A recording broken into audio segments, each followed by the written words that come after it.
Hello everyone, কেমন আছো সবাই? আশা করছি সবাই খুব ভালো আছো। আমার চ্যানেলের আরও একটি নতুন ব্লগে জানাই সবাইকে স্বাগত। দিনটা ছিল 5ই ফেব্রুয়ারি বুধবার, আর সময় ছিল সকাল 6:45 মতো। আজকে হলো দার্জিলিং ট্যুরের তৃতীয় দিন। আজকে একদম ভোরবেলা ওই 4:30-5টার দিকেই আমাদের গাড়ি চলে এসেছে, আর আমরা চলে এসেছিলাম সূর্যোদয় দেখার জন্য টাইগার হিলে। যখন এসেছিলাম তখন একদমই অন্ধকার ছিল, কিছু দেখা যাচ্ছিল না। এখন চারিদিকটা একটু আলো হয়েছে। এখানে নিচে দাঁড়িয়ে দেখা যাচ্ছিল, আবার অনেকে এই ওপরে সিঁড়িগুলোতে উঠে দেখছিল। আর এখানে এই ম্যাট ভাড়া পাওয়া যাচ্ছিল 20 টাকা করে। আমরা সবাই ওপরটাতেই বসেছি ম্যাট ভাড়া নিয়ে। আর ওখানে কত পরিমাণে ঠান্ডা ছিল আমাকে দেখে আশা করি সবাই বুঝতে পারছো। অনেকক্ষণ অপেক্ষার অবসান করে আমরা দেখতে পেলাম কাঞ্চনজঙ্ঘা। ওই দেখো সাদা বরফে ঘেরা পাহাড়। সূর্যের 6টার প্রথম আলোটা যখন কাঞ্চনজঙ্ঘার উপরে গিয়ে পড়লো, সেই দৃশ্য সত্যি ভাষায় বলে প্রকাশ করা যাবে না চোখে না দেখলে। আর ওই দেখো সূর্যি মামা একটু একটু করে উঁকি দিয়ে আমাদের দেখা দিচ্ছে। আর সূর্য ওঠার এই মনোমুগ্ধ করা অপরূপ দৃশ্য চোখে না দেখলে বোঝানো যাবে না। সত্যি আমাদের দার্জিলিং আসা বোধহয়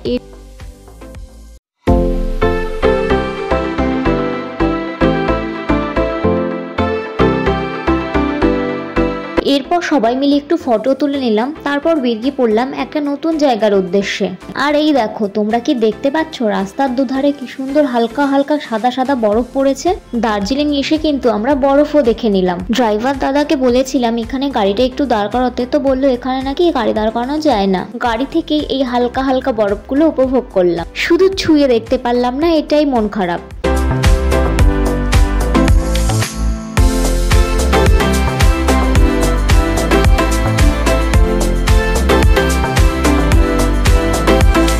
রাস্তাটা শুধু একবার দেখো, প্রকৃতির এই অপরূপ দৃশ্য যেন সবকিছু একদম ছবির মতো আঁকা। আমি পাহাড়ে যেতে পারি না, কারণ গাড়িতে একদমই উঠতে পারি না। তা সত্ত্বেও এই ছবিগুলো দেখলে যেন মনে হয় বারবার এই দৃশ্য চোখ দিয়ে উপভোগ করার জন্যই যেন পাহাড়ে ফিরে যাই। চলো আমরা সবাই একসাথে প্রকৃতির আঁকা এই ছবিটা উপভোগ করি।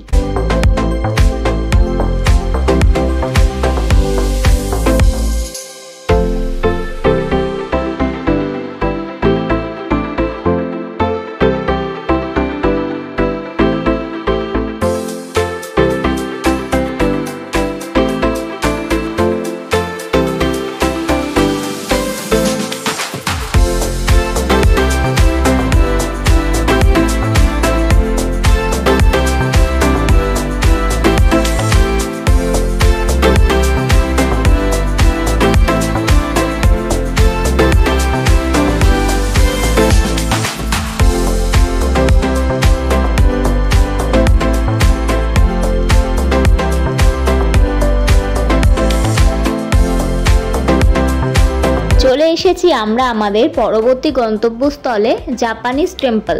জাপানিজ টেম্পল আর পিস প্যাগোডা একদম পাশাপাশি। এটা হলো জাপানিজ টেম্পল।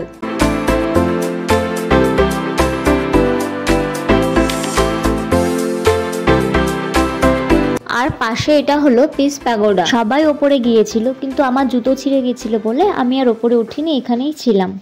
এরপর আমরা চলে এসেছি ঘুম মনস্ট্রিতে। জায়গাটা একদম নিরিবিলি শান্ত পরিবেশ। এখানে এসেও চারিদিকটা একটু ঘুরে দেখলাম।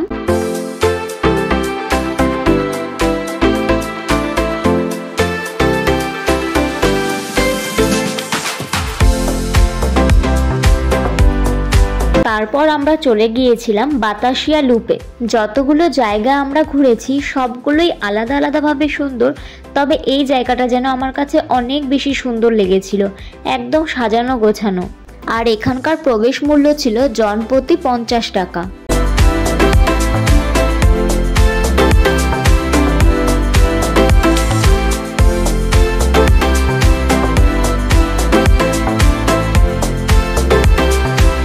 বাতাসিয়া লুপের মধ্যে ড্রেস ভাড়া পাওয়া যায়, তো আমরা এখন সেই ড্রেসগুলোই পরে নিচ্ছি। আমি আর কুন্তল ম্যাচিং করে পরেছিলাম নেভি ব্লু কালারের ড্রেস। তাছাড়াও আমরা যতজন কাপল গিয়েছিলাম সবাই কিন্তু ম্যাচিং করেই পরেছিল। আর ড্রেসের ভাড়া ছিল জনপ্রতি 50 টাকা করে। দেখো আমি রেডি হয়ে গেছি, আর এখন কুন্তলকে রেডি করার পালা।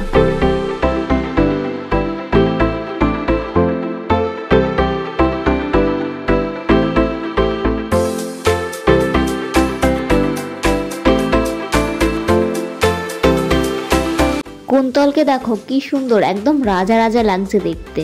তারপর রেডি হয়ে আমরা কিছু ফটো ভিডিও তুলে নিলাম। এখানে কিন্তু ছোটদেরও ড্রেস ভাড়া পাওয়া যায়। এখানে দেখো আমাদের গ্রুপের এই পুচকেটা ড্রেসটা পরে কি দারুণ লাগছে না দেখতে, ওকে একদম মনে হচ্ছে যেন ওখানকারই মেয়ে। আর ও কিন্তু ভীষণ খুশিও হয়েছে ড্রেসটা পরে। টয় ট্রেন আসার আওয়াজ হচ্ছে, চলো টয় ট্রেন দেখে আসি।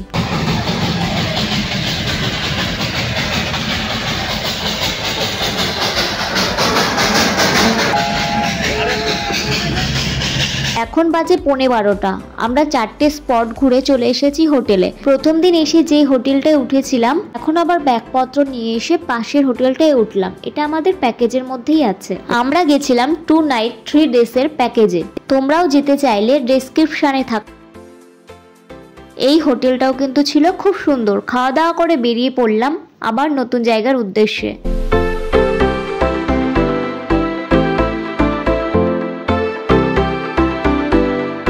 এখন আমরা চলে এসেছি দার্জিলিং জুতে। এখানকার প্রবেশ মূল্য ছিল জনপ্রতি 100 টাকা। চলো চিড়িয়াখানাটা একটু ঘুরে দেখি। ভেতরটা কিন্তু ছিল খুব সুন্দর।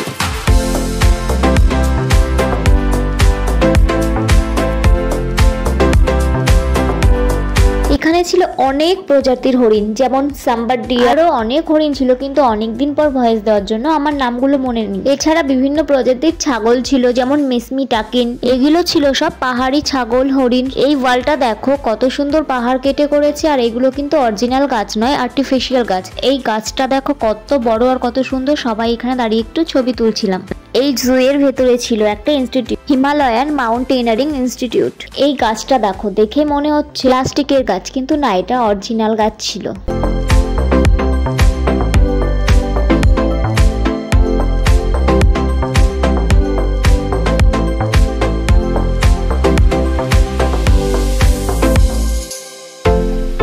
এই জু এর ভেতরে আছে একটা মিউজিয়াম। আমরা এখন সেখানেই যাচ্ছি। কেউ যদি দার্জিলিং আসো, অবশ্যই একবার জু এর ভেতরে থাকা হিমালয়ান মাউন্টেনারিং ইনস্টিটিউট মিউজিয়ামে একবার হলেও এসে ঘুরে যেও। বিশেষ করে আমার এত ভালো লেগেছে, বলে বোঝানো যাবে না। ভেতরে যেহেতু ক্যামেরা অ্যালাউ ছিল না, সেই জন্য তোমাদের সাথে শেয়ার করতে পারলাম না। ভেতরে ছিল বিভিন্ন পাহাড়ের ম্যাপ করা। এছাড়াও আমার যেটা ভালো লেগেছে সেটা হলো বিভিন্ন পর্বত আরোহীদের ব্যবহার করা সমস্ত জিনিসপত্র খুব ভালোভাবে এখানে সংরক্ষণ করা আছে। যাদের কথা বইয়ে পড়েছি, যেমন এডমন্ড হিলারি, তেনজিং নোরগে, তাদের পাহাড়ে ওঠার বিভিন্ন ব্যবহৃত জিনিসপত্র যে নিজের চোখের সামনে দেখতে পাবো, এটা যেন এক স্বপ্নের মতন। আরো অনেক কিছু রয়েছে ওই মিউজিয়ামের ভেতরে। কথা বলতে বলতে চলে এসেছি স্নো লেপার্ডের কাছে। আর এই গাছগুলো দেখো কি সুন্দর ফুল হয়েছে। এখানে ছিল বিভিন্ন রকমের বিভিন্ন প্রজাতির পাখি। এই চিড়িয়াখানার টিকিট 100 টাকা হলেও অনেক কিছু কিন্তু দেখার আছে। এই দেখো বাঘমামা আমাদের সাথে দেখা করতে চলে এসেছে। পাশেরটাই হোয়াইট টাইগার ছিল, কিন্তু ছবি নেওয়ার আগেই উনি চলে গেছেন।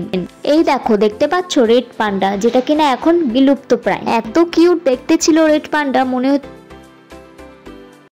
চিড়িয়াখানা থেকে বেরিয়ে চলে এসেছি আমরা আমাদের পরবর্তী স্পটে, তেনজিং রকে। এখানে দেখার তেমন কিছু, শুধুমাত্র এই রকটাই রয়েছে। এখানে কিন্তু ক্লাইম্বিং এর ব্যবস্থা রয়েছে।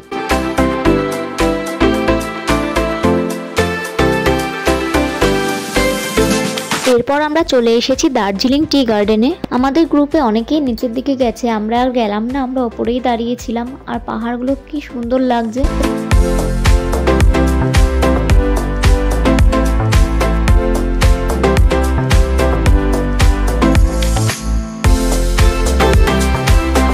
এই চা বাগানের সাথেই রয়েছে চায়ের দোকান। তো আমাদের ফ্রিতে বিভিন্ন ফ্লেভারের চা খাইয়ে টেস্ট করাচ্ছিল। তো আমরা টেস্ট করে এখান থেকে চা কিনে নিলাম। আমরা সবাই মোট 21 প্যাকেট চা নিয়েছিলাম। আমরা নিয়েছিলাম 3 প্যাকেট চা। চা বাগান ঘুরে একদম ডাইরেক্ট চলে গিয়েছি রুমে। তারপর খাওয়া দাওয়া করে একটু রেস্ট নিয়ে সবাই হেঁটে হেঁটে বেরিয়ে পড়েছি দার্জিলিং ম্যালের উদ্দেশ্যে। ম্যাল রোডটা কত সুন্দর লাগে দেখো রাত্রেবেলা। আর এই হলো গ্লিনারিস। দার্জিলিং ম্যালে এসে গ্লিনারিসের সামনে একটা ছবি না তুললে যেন দার্জিলিং আসাই সার্থক হয় না। তাই আমরাও একটা করে ছবি তুলে নিলাম।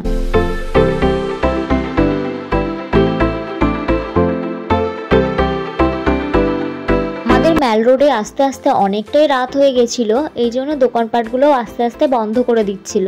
এখানে কিন্তু রাত 8টা সাড়ে 8টার মধ্যে সমস্ত দোকানপাটগুলো বন্ধ করে দেয়। বড় দোকানগুলো হয়তো 9টা অবধি খোলা থাকে, কিন্তু রাস্তার ধার দিয়ে যেই দোকানগুলো বসে সেগুলো 8টা সাড়ে 8টার মধ্যেই বন্ধ করে দেয়।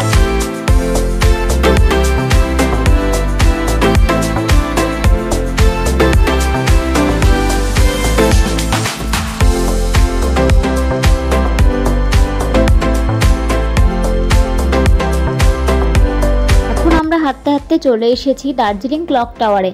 রাতের বেলা লাইটে কত সুন্দর লাগছে না। আবার ঘুরে চলে এলাম হোটেলে। এখন সবাই মিলে ডিনার করে নেব। ডিনারে ছিল ভাত, আলু ফুলকপির তরকারি, 2টো করে ডিমের কারি আর ছিল পাঁপড় ভাজা।